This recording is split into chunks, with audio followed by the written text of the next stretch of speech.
Halo pendengar Novel You, bersama kami yang akan menemani hari kalian agar lebih berwarna. Pastikan kalian dukung channel ini dengan cara like, komen, dan subscribe. Ya udah yuk, sekarang kita langsung aja mulai ceritanya. Kamu di sini, kok bisa? Gimana? Kenapa? Cerita. Pagi itu yang menyambut Elma pertama kali ketika menginjakan kakinya di Artemis Hotel adalah rentetan pertanyaan Sasi.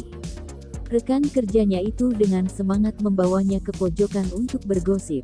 Ngomong-ngomong, karyawan hotel tempatnya bekerja itu memang diharapkan selalu datang lebih cepat 1 jam sebelum jam kerja mereka dimulai. Hal itu dilakukan untuk kepentingan-kepentingan sampingan yang biasanya dilakukan untuk karyawannya sendiri, seperti sarapan, briefing atau bahkan bergosip seperti yang Sasi lakukan saat ini. Asal tidak mengganggu jam kerja dan keprofesionalitasan mereka, pihak hotel tidak keberatan. Kamu benar-benar tidak jadi dipecat, ulang Sasi. Mereka kini berada di ruang ganti. Elma baru saja selesai mengenakan seragamnya saat Sasi tiba-tiba meraih sikunya dan membawanya ke pinggir ruangan. Aku pikir kamu mulai tidak masuk hari ini. Tapi melihatmu di sini dengan seragam kita, kurasa aku bisa menghela napas lega.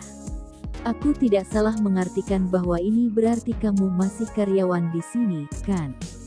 Tanpa menunggu Elma bicara, Sasi bahkan sudah merangkum apa yang seharusnya menjadi bagian Elma untuk mengungkapkannya.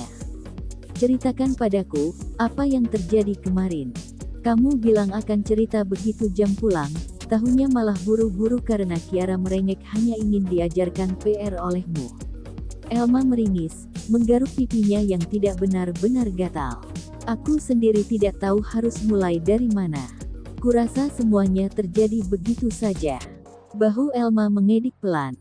Terjadi begitu saja bagaimana? Tidak mungkin kamu lolos semudah itu dari Pak Liam. Kita di sini semua tahu seberapa menyeramkannya presdir itu. Yang bilang tidak akan memecatku Pak Zian, kok? Bukan Pak Liam. Kening Sasi berkerut, melipat tangan di depan dada dan memasang wajah penuh keheranan. Jadi yang pecat kamu Pak Liam, dan yang bilang kamu nggak jadi dipecat Pak Zian. Elma mengangguk, mengamati rekannya yang juga ikut mengangguk-angguk dengan entah apa yang ada di benaknya. Tapi, ketika sadar akan sesuatu, Elma dibuat bingung sendiri. Ngomong-ngomong, kamu tahu dari mana kalau Pak Liam bilang mau pecat aku? Kemarin aku kan belum bilang apa-apa, bukannya yang kamu tahu aku cuma lagi ada masalah dengan para petinggi. Elma ingat benar, bahwa kesalahpahaman kemarin itu hanya mereka-mereka yang datang dan berhubungan dengan polisi saja yang tahu. Detailnya manajemen sendiri berusaha menutupi agar tidak terlalu banyak yang sadar tentang kejadian kemarin. Lantas kenapa sekarang Sasi bisa tahu perihal pemecatan dirinya oleh Liam? Tiba-tiba Sasi dibuat membeku untuk beberapa detik yang terlewat. Wanita itu terlihat salah tingkah dengan pertanyaan yang diajukan Elma. Bola matanya bergerak liar, postur tubuhnya sudah tidak terlihat sesantai tadi. Tahu dari mana, Sas? Desak Elma.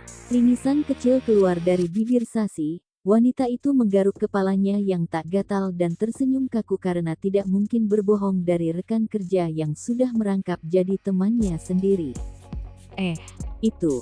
Sebenarnya berita soal kamu cari masalah sama Pak Liam dan berakhir dengan pemecatan udah menyebar, dan aku dengar itu semua kemarin sore waktu kamu udah pulang. Apa? Siapa yang? Aku nggak tahu siapa yang lebih dulu sebarin berita itu, El. Tapi cerita itu udah kesebar ke semua lantai dan jadi buah bibir karyawan. Makanya aku mau konfirmasi apa memang benar kamu dipecat, tahunya kamu masih masuk hari ini.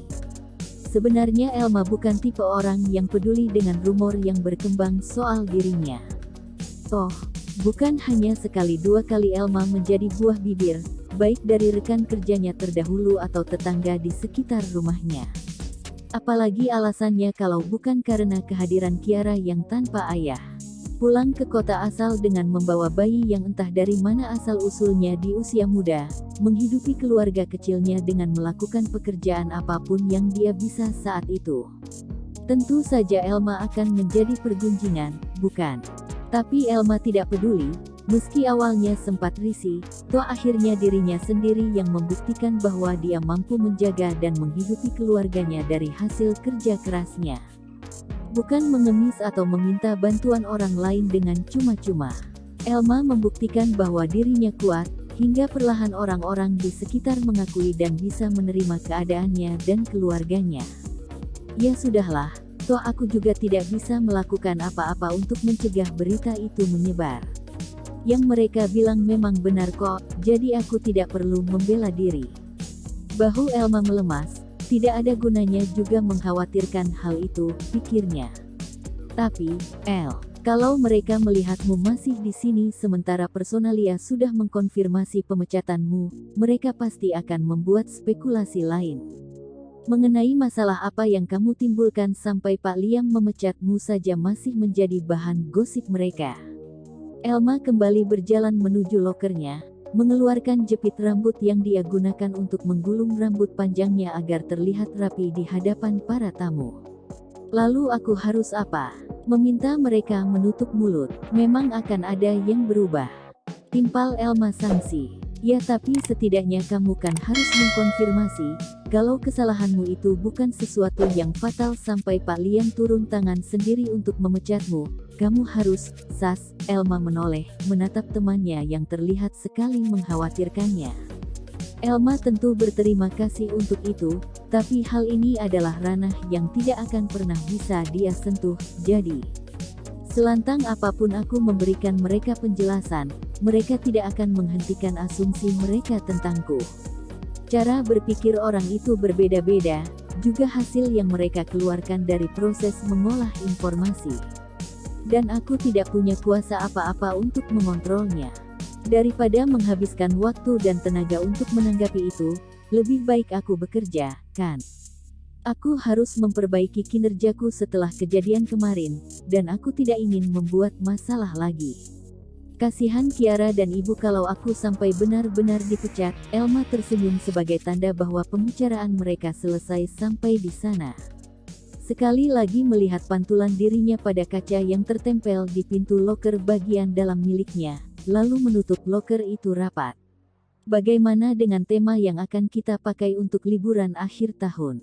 Zian berjalan dengan beberapa direksi begitu memasuki Artemis. Mereka terlihat sedang membicarakan proyek hotel untuk menyambut liburan akhir tahun. 1-2 pegawai yang kebetulan berada di sana saat para petinggi hotel itu datang sengaja menghentikan langkah atau pekerjaan mereka sejenak untuk membungkuk memberi salam. Meski tidak semuanya bisa Zian berikan respons karena terlalu serius menanggapi ucapan beberapa stafnya, di lain kesempatan pria itu selalu menyempatkan diri untuk menyapa para karyawannya yang berada pada posisi apapun.